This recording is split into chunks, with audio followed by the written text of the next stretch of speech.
વડોદરા શહેરમાં એસઆઈઆર પ્રક્રિયા દરમિયાન નાગરિકો સાથે થઈ રહેલી ગેરકાયદેસર, અસ્પષ્ટ અને અન્યાયિક કાર્યવાહી સામે socialist unity centre of India SUCIC દ્વારા જિલ્લાધિકારીને આવેદનપત્ર સોંપીને તાત્કાલિક પગલાં લેવાની માંગ કરવામાં આવી છે। પાર્ટીએ આક્ષેપ કર્યો છે કે શહેરના અનેક વિસ્તારોમાં BLO નાગરિકોને એસઆઈઆર 2024ની અરજીઓ ફરજિયાત રીતે ભરાવવા દબાણ કરી રહ્યા છે અને વાસ્તવિક નાગરિકોના નામ મતદાર યાદીમાંથી કાપી નાખવાની, ખોટી નોંધણી કરવાની તેમજ નામ ખસેડી નાખવાની ગંભીર ફરિયાદો સામે આવી રહી છે। રજૂઆતમાં ઉલ્લેખ કરવામાં આવ્યો છે કે BLO દ્વારા 2002ની ચૂંટણીને રેફરન્સ બનાવી નાગરિકોને નામ કાપવાની ધમકી આપવામાં આવી રહી છે। કેટલીક જગ્યાએ તો મતદાર યાદીમાંથી 70થી વધુ નાગરિકોના નામ કાઢી નાખવામાં આવ્યા હોવાનું જણાઈ આવ્યું છે। મતદાર યાદીમાં નામ હોવા છતાં નાગરિકોને અમાન્ય જાહેર કરી એસઆઈઆર ફોર્મ નહીં ભરવાની ચેતવણી આપવામાં આવી રહી છે, જ્યારે 2002ના રમખાણોના બહાને કેટલાક પરિવારોને અનાવશ્યક રીતે ટાર્ગેટ કરવામાં આવી રહ્યા છે। પાર્ટી મુજબ એસઆઈઆર પ્રક્રિયાનો દુરુપયોગ કરીને નાગરિકોમાં ભયનો માહોલ ઊભો કરવામાં આવી રહ્યો છે। આ ઉપરાંત SUCIએ આક્ષેપ કર્યો છે કે કેટલાક વિસ્તારોમાં તંત્ર પોલીસ મશીનરીનો અયોગ્ય ઉપયોગ કરી લોકોના ઘરો સામે દબાણનું વાતાવરણ ઊભું કરી રહ્યું છે, જેના કારણે નાગરિકોમાં અસુરક્ષા અને માનસિક તાણ ફેલાઈ રહ્યું છે। પાર્ટીએ માંગ કરી છે કે BLO દ્વારા નાગરિકો સાથે કરવામાં આવતી ગેરરીતિઓને તાત્કાલિક બંધ કરવામાં આવે, એસઆઈઆર પ્રક્રિયાનો દુરુપયોગ રોકી નિષ્પક્ષ તપાસ હાથ ધરવામાં આવે, 2002ના બહાને નામ કાપવાની ધમકી આપતા કર્મચારીઓ સામે કાર્યવાહી થાય અને મતદાર યાદી તેમજ સરકારી દસ્તાવેજોમાં નાગરિકોને ન્યાયપૂર્ણ અને પારદર્શક વર્તન મળે તેની ખાતરી કરવામાં આવે। આ આવેદન SUCI વડોદરા જિલ્લા સંગઠનિક કમિટીના તપન દાસ ગુપ્તા દ્વારા સહી સાથે જિલ્લા કલેક્ટરની કચેરીમાં સોંપવામાં આવ્યું હતું। સમગ્ર દેશમાં 9 રાજ્યમાં એસઆઈઆર ચાલી રહ્યા છે, એના ભાગરૂપે ગુજરાતમાં અને વડોદરામાં પણ એસઆઈઆર નું પ્રક્રિયા ચાલે છે। આ સ્પેશિયલ જે ઇન્ટેન્સિવ રિવિઝનની નામે જે પ્રક્રિયા ચાલી રહ્યા છે, એમાં જે BLOની નિયુક્તિ કરવામાં આવી છે, એમાં અનેક પ્રકારના ગડબડો, અનેક ગેરસમજો ચાલી રહ્યા છે।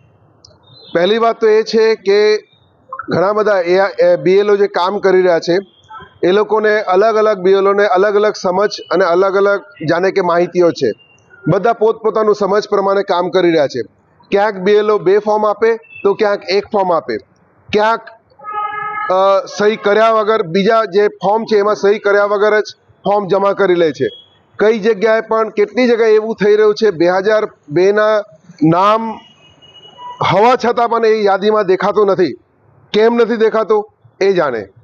2002ની યાદી ઘણા બધા BLO પાસે છે નહીં, ઉપરથી એવા વિસ્તારો છે જ્યાં આગળ થોડાક વર્ષો પહેલાં ઝૂંપડપટ્ટી તોડીને નવા મકાન બનાવવાની કામગીરી ચાલે છે, લોકોને નવા મકાનમાં ફરીથી શિફ્ટ થવાનું છે।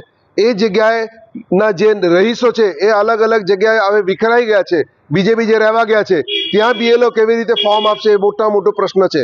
શું તમે ફોર્મ આપ્યા વગર જ કોઈ પણ રીતે આ કામગીરી કરવા માટે પ્રયત્ન કરી રહ્યા છો? આ બધી અનેક મુદ્દાઓ આપણી સામે છે। 2002ની જે લિંક જાહેર કરવામાં આવી છે એ 2002ની લિંક ચાલતું નથી, ખુલતું નથી। કોઈ જગ્યાએ ફોટો લગાડવામાં માટે કહેવામાં આવી રહ્યા છે, ક્યાંય કહે છે ફોટો લગાડવાની જરૂર નથી। આ બધા આખો જે ધાંધલી ચાલી રહ્યા છે એના સૌથી મોટો કોઈ પ્રશ્ન હોય એ છે જે શિક્ષકોને કામગીરી સોંપવામાં આવ્યું છે। અમે ખાસ કહેવા માંગીએ છીએ એના માટે અલગ સ્ટાફને ભરતી કરવામાં આવે, એમને સરખું ટ્રેનિંગ આપવામાં આવે। શિક્ષકોનું કામ છે શિક્ષણ કાર્ય કરવાનું, એ લોકોને આજે ઘણા દિવસથી સ્કૂલના શિક્ષણ કાર્ય બંધ છે, શિક્ષણ બાળકોને ભણાવી નથી શકતા, એ લોકો એમના જે મૂળ કામ છે એનાથી દૂર જવું પડે છે। આજે કેટલાય BLO ગુજરાતની અંદર આપઘાત પણ કર્યા છે। આ એક ચિંતાનો વિષય છે। જે રીતે આજે આ એસઆઈઆર ચાલે છે એ બિલકુલ અયોગ્ય છે, એટલે આ એસઆઈઆર રદ કરવામાં આવે એ માંગણી સાથે અમે કલેક્ટરને આવેદનપત્ર અપાયા છે। જેવી રીતે લોકોને ફોર્મ ભરવામાં પણ સમસ્યાઓ જોવા મળી છે, લોકોને સમજણ નથી પડી રહી, શું કહેશો? એમાં આ એક બહુ જટિલ પ્રશ્ન છે। ફોર્મ સમજણ નથી પડી રહી અને ફોર્મ ભરી નથી શકતા એટલે 50 થી 100 રૂપિયા લઈને ફોર્મ ભરવાનો ધંધો ચાલુ થઈ ગયું છે। એ પણ બહુ અગત્યની બાબત છે। લોકોને પૂરતા સમય આપવામાં નથી આવતું, એને સરખું સમજણ પડે એવું નથી। સંબંધીનું નામ એટલે સંબંધી એટલે ઘણાને એવું લાગે મારા પતિનું નામ મૂકવાનું છે, પણ પતિનું નામ છે નથી, પણ પિતા અથવા તો માતાનું નામ અથવા તો એમના દાદા કે એમનું દાદીનું નામ મૂકવાનું હોય, એ કોઈને સમજ જ નથી. ઘણા લોકો સંબંધી એટલે કાકા મામા કે પોતાના પતિ કે સસરા એમનું નામ મૂકે છે, એમાં એમનું નામ કપાઈ જશે.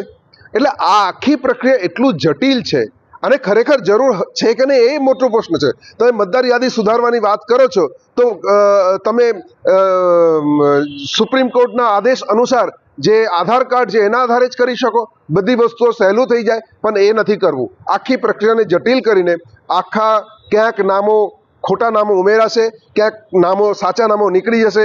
એ પ્રકારની જે માહોલ અમે બિહારથી જોઈ રહ્યા છે એ ગુજરાતમાં પણ થઈ શકે એવી ચિંતા છે અમને. એટલે વિષયમાં તો એવા બને કે 2002 ની યાદી આપવામાં આવે છે, પરંતુ યાદીમાં કેટલાનું નામ જ નથી. એક્ઝેક્ટલી આ જ પ્રશ્ન છે. જૂની યાદી જે છે એમાં અસંખ્ય ખામીઓ છે. એ નામ, મારું નામ જાણે કે મારા સોસાયટીમાં હોવું જોઈએ, મારું નામ બીજે ક્યાંક બોલતું હશે, અને એ વસ્તુ જે ઓનલાઈન મળવું જોઈએ ઓનલાઈન ચાલતું જ નથી. ઓનલાઈન નાખીએ છીએ, અમે પોતે નાખ્યા છે, કશું દેખાતું નથી. મારા પોતાનું નામ અમે ઓનલાઈન ટ્રાય કર્યા છે, એમાં મળ્યું નહીં, પણ જ્યારે લિસ્ટ લઈને બેઠા ત્યારે એમાંથી અમારું નામ નીકળ્યું. અમારી પાસે જે બીએલઓ આવેલા એમના પાસે 2002 ની યાદી છે, પણ અમારા બાજુની સોસાયટીમાં જે બીએલઓ આવ્યા છે એમના પાસે 2002 ની યાદી નથી. આવા અનેક પ્રકારના શું કહેવાય ગડબડો આખું ચાલી રહ્યા છે, જેના કારણે ઘણા લોકોને એક ભય પેસી ગયા છે કે અમારું નામ વોટર લિસ્ટ નીકળી જશે. અને વોટર લિસ્ટ ખૂબ જ અગત્યની બાબત છે, જેનાથી એમના ઘણા બધા સરકારી કામકાજમાં મદદરૂપ થાય છે. જો આ રીતે વોટર લિસ્ટમાંથી નામ નીકળી જાય તો લોકોને ખૂબ જ હેરાનગતિનો સામનો કરવો પડશે. એ ચોક્કસ સાચી વાત છે. શું માંગ છે હવે તમારી? અમારી માંગ સૌથી સ્પષ્ટ છે કે એક તો એસઆઈઆર હોવું જ ના જોઈએ. જે રીતે સાચી યાદી તૈયાર કરવાની જવાબદારી કોની છે? એ ચૂંટણી કમિશનની છે. લોકોના માથે તમે ઢોળી રહ્યા છો. પહેલા પણ થયું છે, આજે પણ થઈ રહ્યા છે. 2025માં શું ખોટા યાદીથી તમે મતદાન કરાયા હતા? તમે જો કહેતા હો કે એમાં ભૂલ છે તો તમે આગળના જે ઇલેક્શન કરાયા છો શું એ ખોટા યાદીમાંથી કરાયા છો? પહેલા પણ તમે 2002માં કહો છો કે એસઆઈઆર થયા છે. યોગેન્દ્ર યાદવે એની માહિતીઓ કાઢી છે. એ વખતે આટલું બધું હેરાનગતિ નહોતી. બહુ સિમ્પલ રીતે, સારી રીતે, સહજતાથી થયેલું હતું. આજે કેમ આ બધું કરવામાં આવી રહ્યા છે?